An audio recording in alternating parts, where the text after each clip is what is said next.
4000 ವರ್ಷಗಳ ಹಿಂದೆ ಬರೆಯಲಾದ ಒಂದು ಭಾಷೆ ಇಂದಿಗೂ ಯಾರಿಗೂ ಓದಲು ಸಾಧ್ಯವಾಗಿಲ್ಲವೆಂದರೆ ಇದು ಸಿಂಧು ಲಿಪಿ. ಹರಪ್ಪ ಮತ್ತು ಮೊಹೆಂಜೋದಾರೋ ಜನರು ಬರೆದ ಭಾಷೆ. ಆದರೆ ಆ ಭಾಷೆ ಇಂದಿಗೂ ನಮಗೆ ಮೌನವಾಗಿಯೇ ಉಳಿದಿದೆ.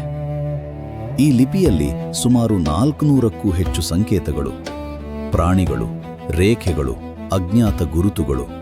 ಇವು ಪದಗಳೇ ಅಥವಾ ಕೇವಲ ಸಂಕೇತಗಳೇ?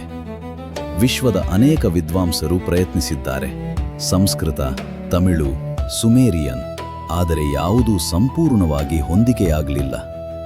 ಈಜಿಪ್ಟ್ ಲಿಪಿ ಓದಿದಾಗ ರೋಜೆಟ್ಟಾ ಕಲ್ಲು ಸಹಾಯವಾಯಿತು, ಆದರೆ ಸಿಂಧು ಲಿಪಿಗೆ ಅಂಥ ಯಾವುದೇ ಕೀಲಿಯೇ ಸಿಕ್ಕಿಲ್ಲ. ಹರಪ್ಪ ಜನರು ಮಾತನಾಡಿದ ಭಾಷೆ ಭಾರತದ ಮೊದಲ ಭಾಷೆಯಾಗಿತ್ತೇ, ಅಥವಾ ಇತಿಹಾಸವೇ ಮರೆತ ಶಬ್ದವೇ?